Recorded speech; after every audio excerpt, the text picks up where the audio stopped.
Hello. How is everybody? I'm hoping, can you all hear me today before we get started? Let me just get some comments. Let's find them. Where are they? Hi. Hi, Jean. Hi, Mum. Hi, Dawn. Yes, you can hear me. Yay. Brilliant. Brilliant. Okay, sound and picture is fabulous. Oh, brilliant. Thank you, Dawn. Phew. That was my one thing today, to make sure that you could hear me. Okie dokie.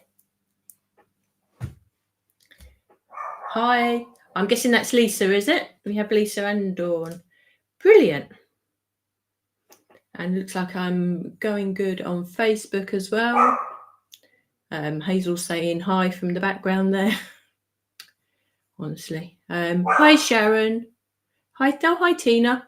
Hi, Mary. Hi, Sue. Did I see somebody there from, let me just get my comments on Facebook. What's this? Oh, you got me on YouTube and Facebook, have you, Mum? Oh, dear. That's probably a little bit too much. Hi, Kim. How are you? Hi, Marjorie. Hi, Lorraine. Oh, hi, Pat. Hi, Suzanne. Donna. Oh, Donna. Hello, Donna. Oh, right. Thanks for joining me today. We've got Donna in the background as well, actually, so hopefully she can answer any questions that I may not be able to, because the live, well, what I'm doing for you today has been inspired by one of Donna's fabulous mixed media makes from, oh, it was from the release from the Floral Vine from last Friday. Again, it's such a pretty collection. It really is probably one of the most special collections we've had, and Donna made this gorgeous mixed media piece. And I think what I'll do now, I'm going to try and be a little bit fancy here. If you just bear with me 2 ticks, let me get my bearings as to where we are. If I can just do that, I'm hoping. Yes, look at that. It's come up on screen. I'll just block out what I've made for a minute. You can see that card that's up on screen now. That was made by Donna. It's a really gorgeous mixed media piece, so it shows off the floral vine and all its beauty. But there's so many stencils in the background, so many different sort of medias that she's used, and glitter paste and inks. And it was requested that was sort of demonstrated, and sort of somebody wanted to know the process on how that was made. So I've given it a little try. I'm hoping that I can recreate it to Donna's standards there, but I've used a different set, mainly because Dawn used the floral vine in her live yesterday. So it's good to use something a little bit different. So I've made my own take on this, basically using the same processes, but because I'm completely different crafter to Donna, which is the same sort of between all of us, isn't it? We all do completely different things. I would be towards different colours. I've got different products. I don't have some of the coloured pastes that she had. So what I'm going to make does look very different, but the same processes. So if I can show you how those processes were put down onto card, then obviously when you try this with the products that you have in your craft room and the colours that you have and the colours that you prefer, actually, then your creation is going to look entirely different again. So if I can pick this up and just tilt that towards the camera, to wait for my camera to catch up, just so as you can see. None of this card is sort of put together because I'm going to do a little bit of mix and matching, but what I've used is Lisa's amazing Leafy Flourish. It's a huge design in itself. It's a 6x6 folder and stencil set, but this is the die that comes out of this, and I thought this was a really nice comparison to the floral vine that we used. And if I just tilt that towards there, what you can see is that I've obviously die cut it and it's been embossed. You can see the embossing on the background there.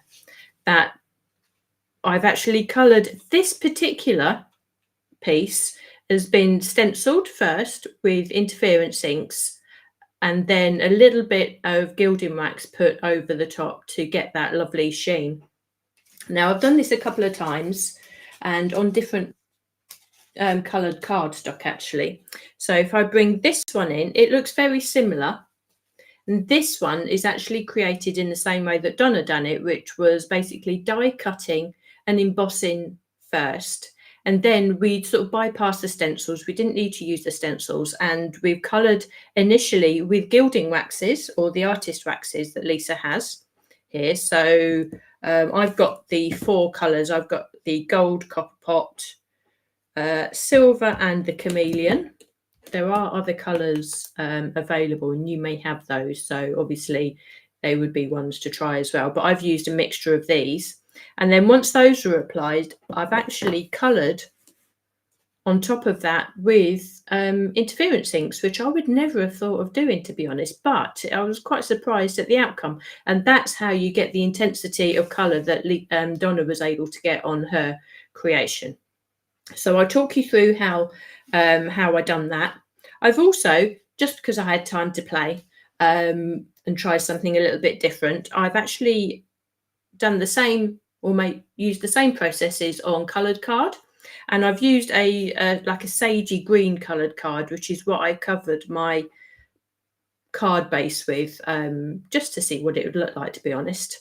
And that was the effect that I got from that. And that I thought was really, really pretty. I'm going sort of down the Christmas route with this, but that could easily go onto any card for any time, you know, for any time of year at all. I think it's quite autumnal with some of the coppers that I've used on there. So that's worked out really well as well.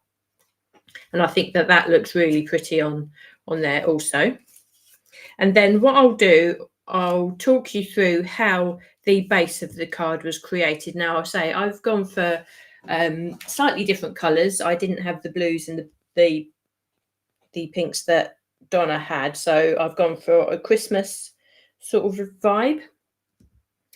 There's 2 different ways of doing, well, I'll say there's lots of different ways of doing this, but the way I've put this down, I've actually braided some ink into the background, and then I've stenciled over the top with interference inks, and then added some texture paste on top of that as well. And if I just bring that to the camera a little bit and tilt, hopefully you can see that that glitter paste does actually catch the light as well. And if, as I'm tilting that also, you'll see a lot of the interference ink just catching the light in the background there. So that's a really nice effect. But each time you do this background, you're going to get a completely different look. I then took exactly the same product as I was using, changed my glitter paste over to a silver one, perhaps a slightly different stencil, and then I've created this for the background as well. Again, we have interference in the ink in the background, so that catches the light. You've got like a holly stenciled down the side there with the silver glitter paste, and that in itself gives us a completely different look. You can create a completely different card with this, with a sentiment on there, or you can swap that for the lighter die cut as well. I think the key to this is die cut yourself lots of whichever die and embossing folder you want to use. Die cut yourself lots of pieces of background and just play and just mix and match and see what you come up with. I then just experimented a little bit using blues. I mean, I do have the blues, but I didn't have the blue glitter paste for the background, so I went with the rose gold, which I do have. I have the rose gold, the silver, the black, and the gold. Now there are 4 other colours, and you may or may not know that Lisa is on Create and Craft tomorrow. She's on twice at 4 o'clock and 8 o'clock, and I think these glitter pastes are actually on at an amazing price with her tomorrow as well. So if you don't have them, then maybe that, you know, I'm just showing you how they can be used, because it's going to be a fast and furious show. I think I'm not sure if Lisa's going to get a chance to demonstrate them at all. But you can see here I've used exactly the same processes. I've got interference inks in the background. I've stenciled. I've then used the glitter paste over the top, and again I can put any one of my die cuts over the top of that if I wanted to as well. But you can see the intensity of the colour that comes through on the die cuts, which is really, I think, what caught people's imagination when they saw Donna's original card. So I'll run through quickly the things that I'm using. So the star of the show, I suppose, is the Leafy Flourish. So the Leafy Flourish comes with your 6x6 folder, and we have the die that comes with that. It's a huge die, as you can see from what I've already cut out. And then you have your layering stencils as well. Now, I'm not going to use these, I don't think, in the traditional way, because I don't necessarily think I need to. Now, this die cut was acted initially with the stencils, and then this one was just embossed first, and then sort of waxes and inks applied over the top. And I think this one actually gives you the better sort of the coverage, but this one is equally as beautiful as well. It depends the look that you're going for, to be honest with you. So because they look quite similar at this stage, I don't think I'm going to use the stencils in the usual sense. I will be using them. For some of the background detail, I'm using this artist stencil. It's the Tulip DOILY. Now, this is just what I've pulled out of my stash. Use whatever stencils you have in your in them. It's a really great way to pull out ones that you haven't used in a long while, actually, or you're not quite sure where to put them. Use them in the background, because you don't need to create a theme around them. You are sort of just using their pattern. I'm also using the Gamer stencil, which reminds me of stars, you know, twinkling stars, which I thought for a Christmas card was really great. I have used the SLIMLINE Festive. Now, these ones aren't in stock, but I just really liked that holly leaf detail down the side with the silver there. So that's why I've pulled those ones out. I can do some stamping in the background. Again, it's a really lovely way to use your background stamps. This one as well will be on the shows tomorrow. Again, probably won't hang around for too long because the prices are amazing. And also I've used the Christmas is Coming stickers to create my sentiment. But say that's my sentiment, which I've put somewhere. But you can use whichever dies, whichever stamps you have for Christmas. It might be nice just using one of the larger dies. If you create a really nice, stunning background, and you just die cut one of these larger Christmas dies in coordinating colours and put that on the top, then that's a really simple Christmas card put together as well. So let's get going. So hopefully this will inspire you to give mixed media a go. Say when I was chatting to Donna about this, she said it is really out of her comfort zone. And I also said my initial thoughts was, oh, I'm not sure if I could do that on a live. But having a play, it really is just something you really do just play, to be honest with you. And it's not something you should be frightened about, particularly if you have the items already sort of surrounding you on your desk. So I have my die cut to start with, and if I can just show you that is already embossed, and I'm working onto black because it really makes the artist wax pop, and it makes the interference colours pop. Now, what colours shall I go for? Shall I go for the greens and the reds? I've got two different sets of colours sitting out in front of me here. I'm just going to move these ones to the back, actually. I've got so many inks. Now, this technique is definitely not one that will help you to keep your desk tidy when you're crafting, I must admit. And I know I've had chats with Mum as well. When you craft and you make even just the simplest of cards, sometimes you have everything out all around her, and then it looks like you know, it looks like you've got everything out and you make just this tiny little card, which you're super proud of course, but you're not really crafting if you don't make a mess around you, really, are you? So I think what I'm going to do to start with is start with my artist waxes. So I'm going to use the silver and the gold. Now this immediately gives you results, and you can see all I'm doing, there's no technique to this. Hope the camera's not too high, is it?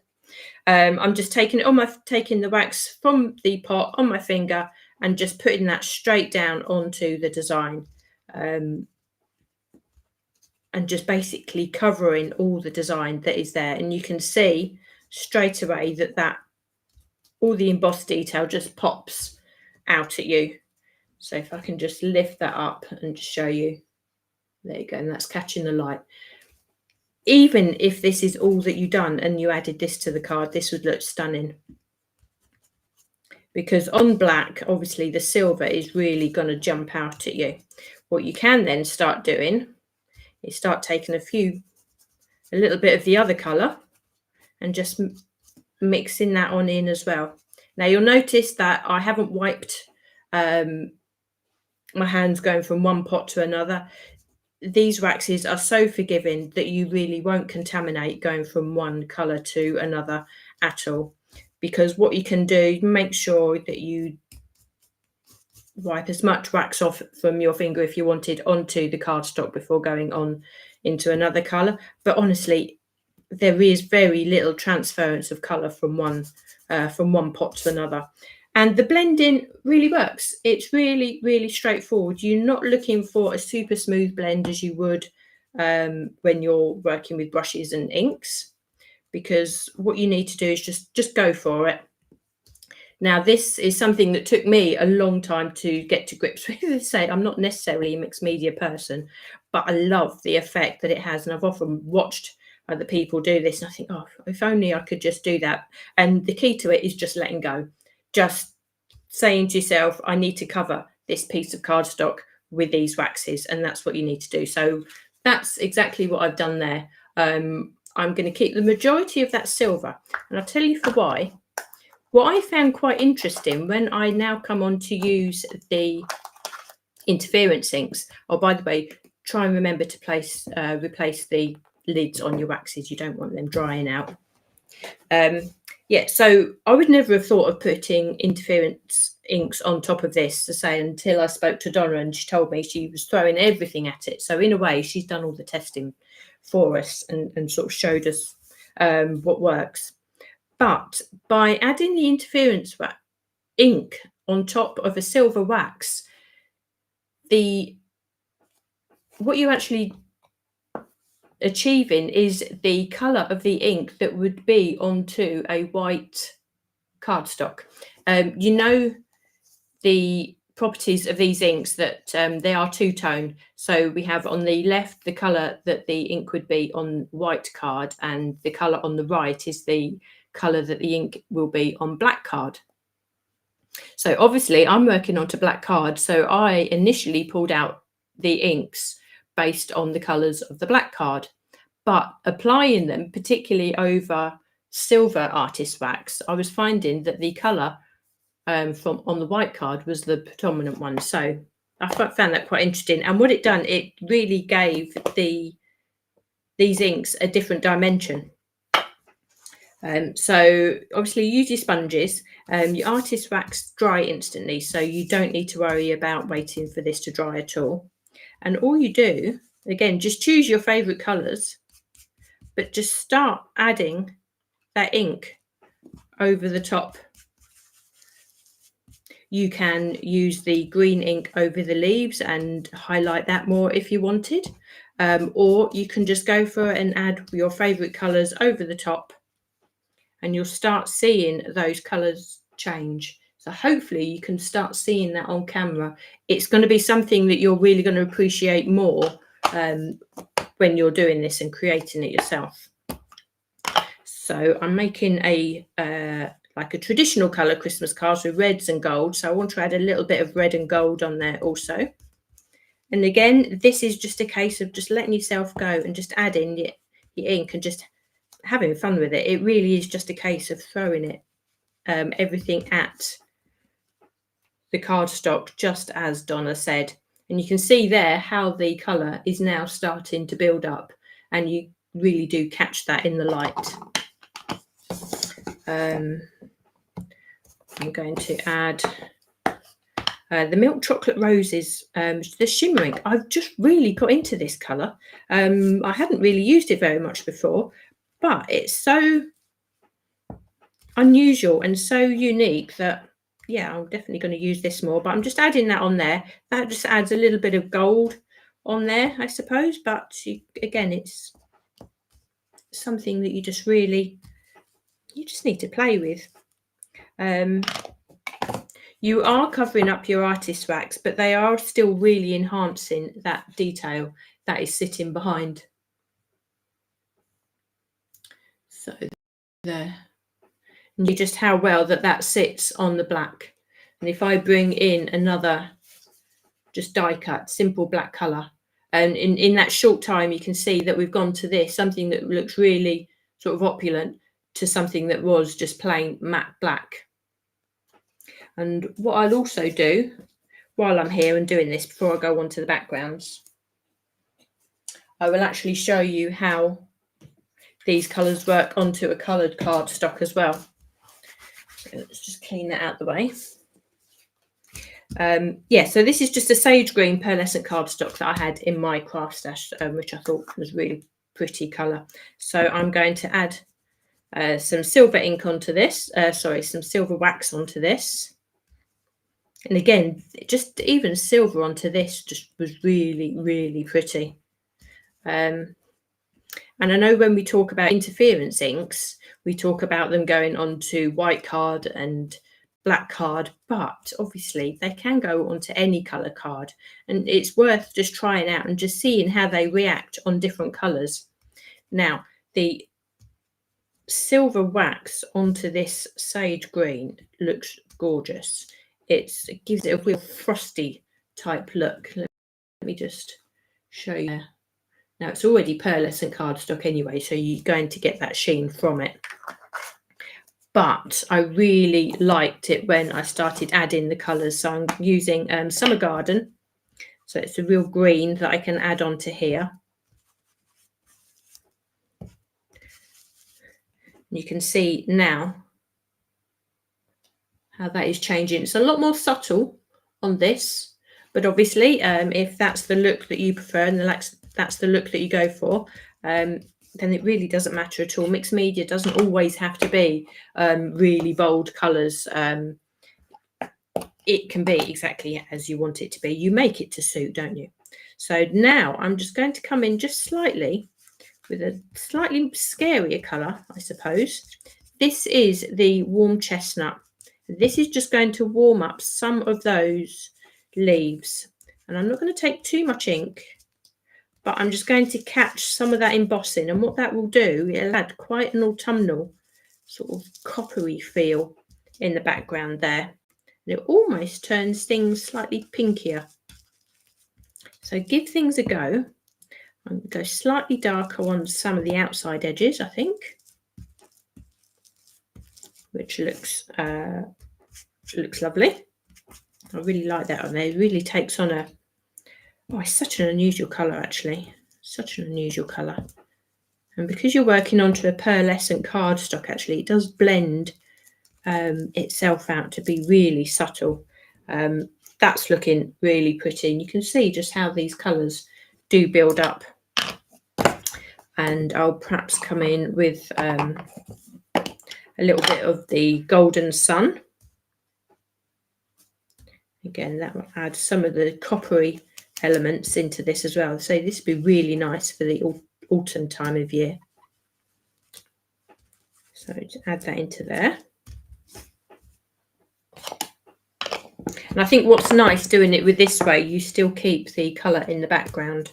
And I think I'll just come in with a little bit of the copper gilding wax, again, just over the top of the interference inks, because they all dry quite quickly and instantly. You are not going to end up with a muddy mess, which again can always be a worry with mixed media. But I think with Lisa's products, it really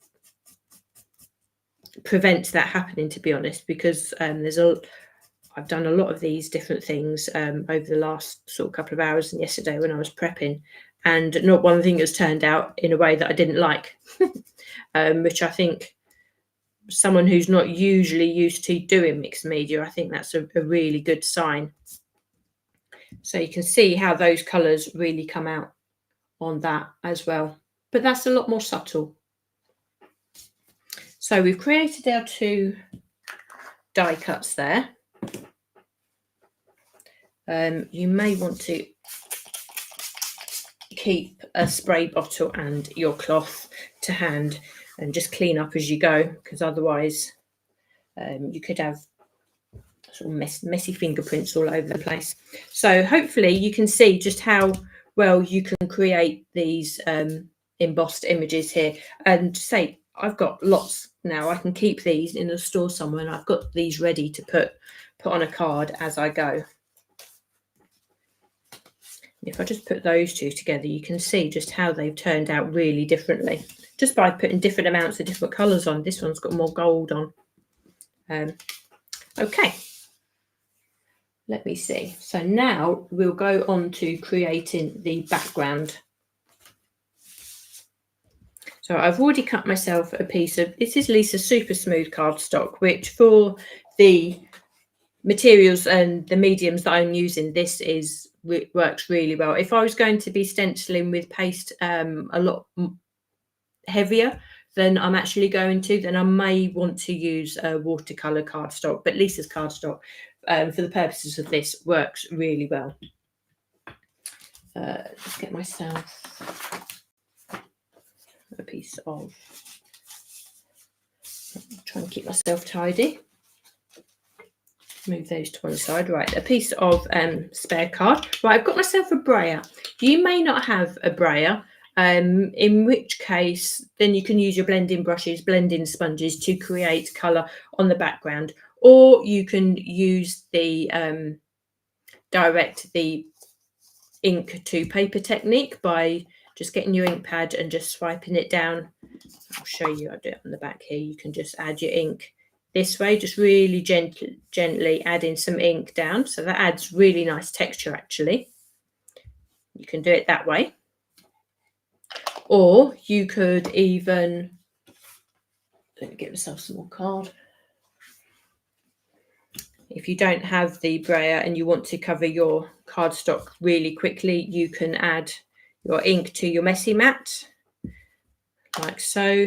Perhaps a couple of different colours like this, and then you can just spray, and then you can pick up the ink that way, and you can create different colours and cover your cardstock like that.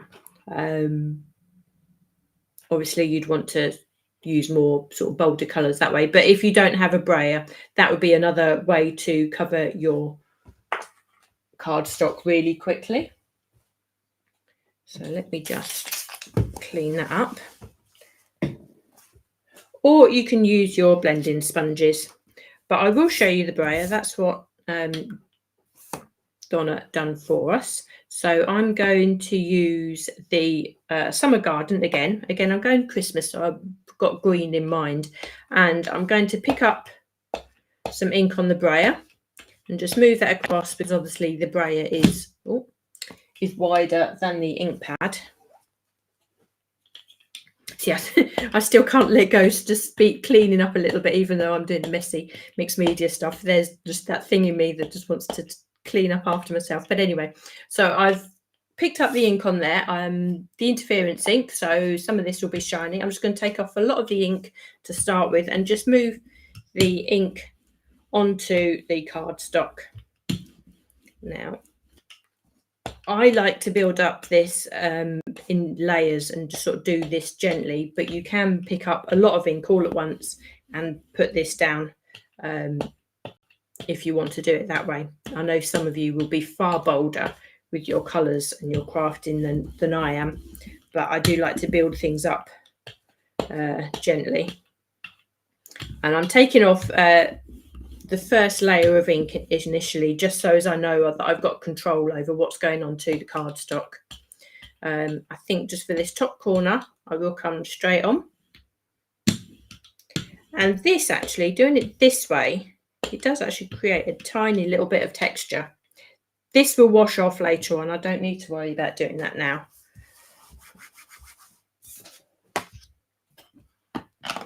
Okay, and with the garden sage, this dries quite quickly. So what I'm going to do, I'm going to pick up some of the garden sage with the same, but it doesn't transfer the mica onto there. Actually, I've done this earlier on.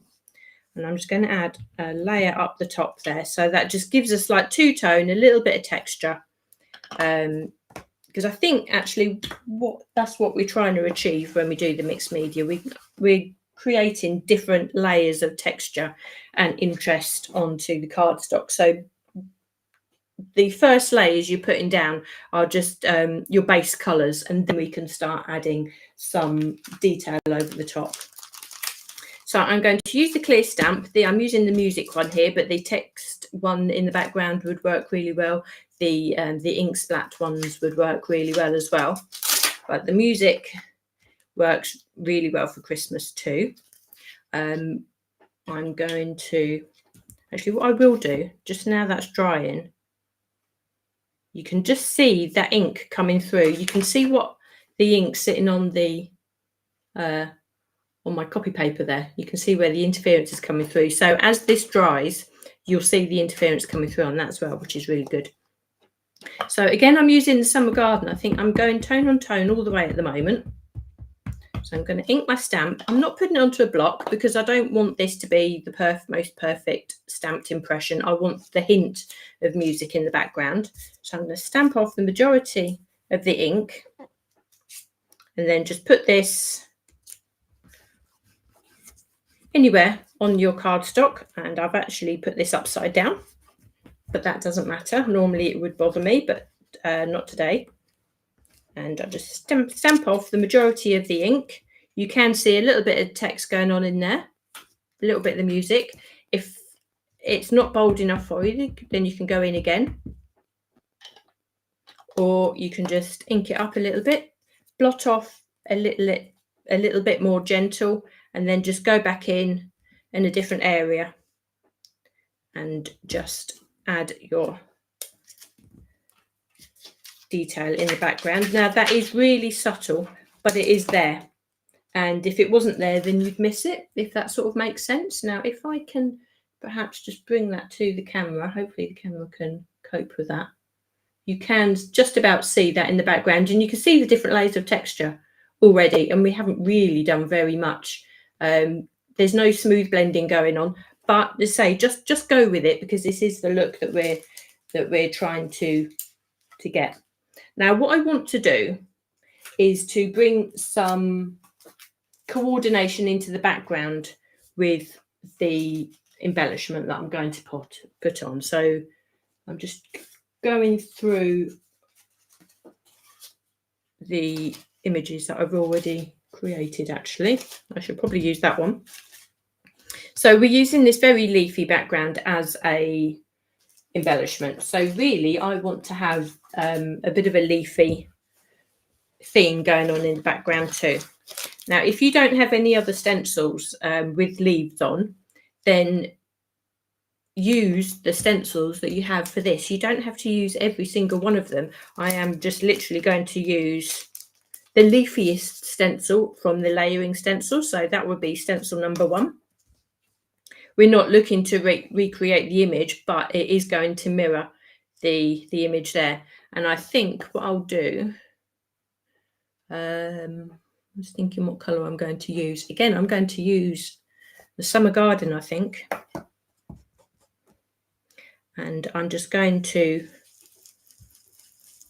stencil through that, not all of it. And it's not going to cover the whole page, and I'm not going to make sure that I've got really nice blend all the way through there. I am just going to add a little bit of detail, and you can see that shadowing in the background there. That's what adds the texture. And also, because of that, you're going to have the mica come into this, so there will be that two-tone colour element as well from the mica. So I'm just going to go in again. I'm not going to use that one. I'm going to use, there's my brush. I'm going to come in with Garden Sage because it's a really gentle colour. And I'm just going to add a few leaves here and there. Again, I'm not going to go bold with the colour because I don't need to. If I take that away, you can just see that again, those leaves are just building up, shadowy in the background. And again, it's just all adding texture. And what eventually will happen is that this will look like a design paper that you may have picked out from any of the pads that you may have. But in theory, you know, actually you've made this yourself. So I think what we need to do now is start introducing a little bit of another colour. So I'm going to come in with the Gamer Stencil. I really like this one, actually. I've used this on so many different designs, but I don't have the Gamer stencils or the die cuts that go with this. I literally only have this stencil. I'm going to use the Golden Sun shimmer, and I'm only going to use the ink that's on here initially because I don't want it too bold. And I'm just going to do areas. So sort of one area there, one area here. And I've added a little bit of detail in the background. Now, you can see the way that I'm working. I work from a corner outwards. That's the way that I like to work when I do this sort of thing. You can cover the whole sheet if you want to and keep it even all the way around. Either way would work really well.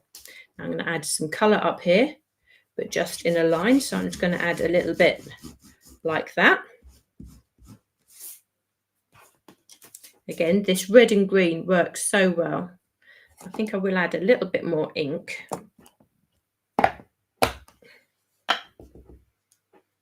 This time round, so we can get a little bit of that shimmer going on. There we are. See, that's looking really nice in the background. Hopefully you can see that coming together. Now, what else can we use? The other thing I've been using, which adds a really nice overall pattern to this, but still sitting in the background, are these art stencils. Now, these are a set of 4. This one was the first one that came to hand. That was purely the only reason why I chose it. I'm not going to use the whole stencil across, but equally you can do as well. Again, this really is all up to how it looks to your eye. I'm going to find myself. Where's my brush? That's the one. And red grapefruit. I'm going to bring in the red grapefruit for this. You can equally use your interference inks as well, but the red grapefruit, I thought, just give me that little Christmassy red in the background, but without being like a in-your-face scarlet. So I've picked up a little bit of ink, not too much. I'm going to concentrate on the center part of the stencil. Now, you can tape this into place. You can just hold it. It's up to you, whatever makes you comfortable.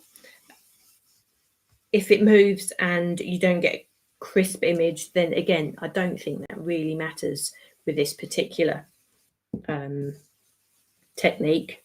Now, if you go back to remember what Donna's one looked like, then she used quite dark colours in the background and nice blues and things in the background. And what that enabled her to do was to use white to do this stenciling in white over the top of it. Now, the colours that I've chosen, the white really wouldn't stand out very much, but if you were going bold like Donna did, then you can obviously use your white, and I think she said it was the opaque white that she used over the top of it, and that worked really well, and looked really effective. You could really see those images, those stenciled images coming through. And I think, if I remember right, also Donna used some word stencils in the background as well, which really popped through.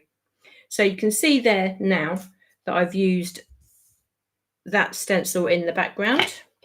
Again, it's just all about sort of building different layers and just creating the illusion of Christmas. So it's really going to be something that just looks good to your eye. That's all I can say, really. Sort of the advice that I'd pick a set of colours that you know works well together, and I don't think you can really go wrong with that.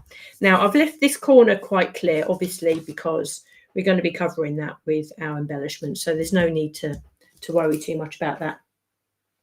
Now, when you're entirely happy with everything that you've added on there, maybe you want to add a little bit more, maybe not, maybe that's enough, because the last thing I would suggest doing is adding your glitter paste. You don't want to be adding that and then wanting to add some more stenciling later on, because you've got that drying time, obviously. So I would be quite happy to leave that as it is.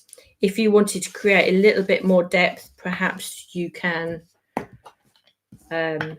take your blending brush with whichever colour and just do some blending and add in some ink that way. That's up to you. I'm trying to think of as many different techniques as I can for you to use on the card. You can use all of them. You can use one or two, or your favourite ones. It's all about playing, and you'll find that you'll end up having a pattern, a way of doing these things. So I've added slightly bit more red around the corner there. There's lots of different techniques that you can use. I think that looks quite Christmassy enough, so we can add that onto there, and I'll have my sentiment and the embellishment as well. So I think what I want to do now is just to finish that off, is to add my glitter. I might go with rose gold, actually. Should I go with rose gold? I've used rose gold on this one, and I've used that through the gamer stencil, as you can see. This one I've used silver, and I've used the holly stencil down the side. So I think what I might do, I know this one isn't in stock, but I actually really like the effect that it had. I'm going to use the holly stencil, and I'm just going to add that down the side like that, I think, with the rose gold. That's what I'm going to do. Again, when you're doing this, one thing that I think you may struggle with is just making the decisions of what to use. I mean, it's not a bad decision to have to make. But yeah, sometimes you can have too much choice around you that you sort of get so bamboozled by it, or you don't know where you're going. Now, I'm going to turn this around purely because I'm right-handed and I find this easier. I'm going to do this by not taping it down. If you want to tape it down, then obviously that'll be the way to go for you. But I'm going to take myself a good amount of the glitter paste. I just want to go off the edge. I don't want to go too much. So I want a nice spine of design, and just wipe that all across like so. Doesn't even have to be perfect, because it's quite a vintagey looking design that I've gone for. So I'll just wipe that off and take that off of there. And that is now sitting on the side, and that looks so pretty. That does look really pretty. Now, it would be really worth you either having a pot of water next to you to put this into, or wipe off, or just go and pop this straight in your sink. Now, it is water-based, so if you do leave it for a little minute and it dries, it will clean off, because I found that yesterday. I didn't clean it off quite as quickly as I perhaps should have done. But it does clean off. But if you can pop that into a pot of water sort of as quick as possible, then you'll have no issues there. And obviously I'm just going to wipe this away.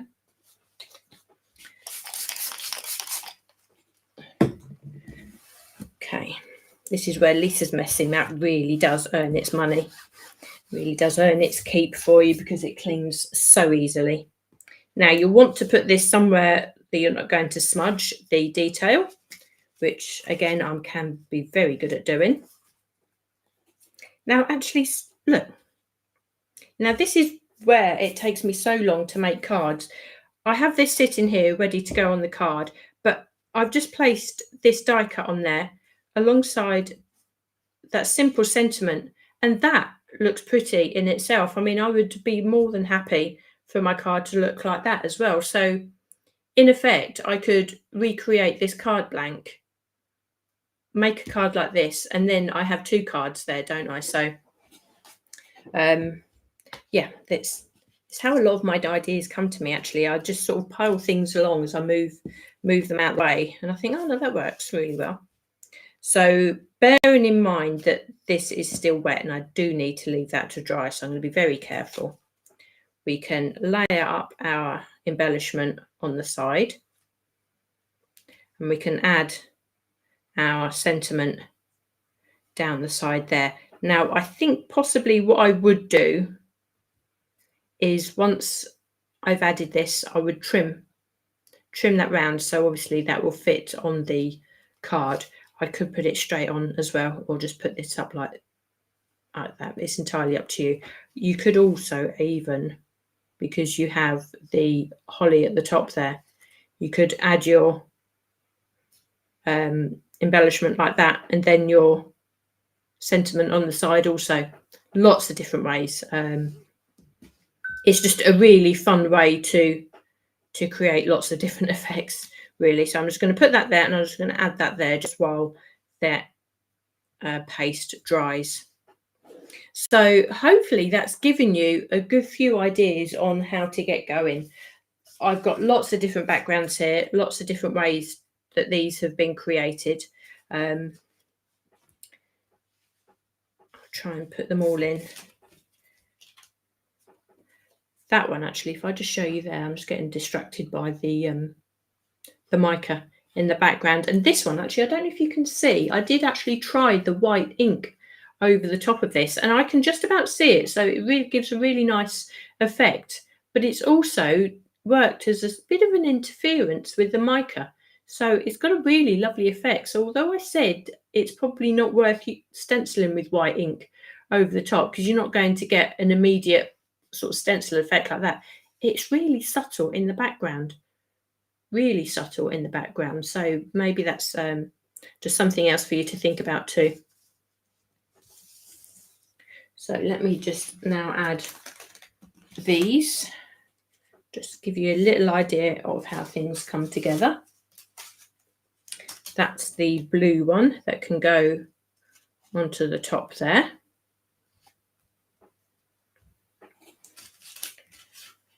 And then we can have the one that I stenciled as well. That works. So that can go sitting on there.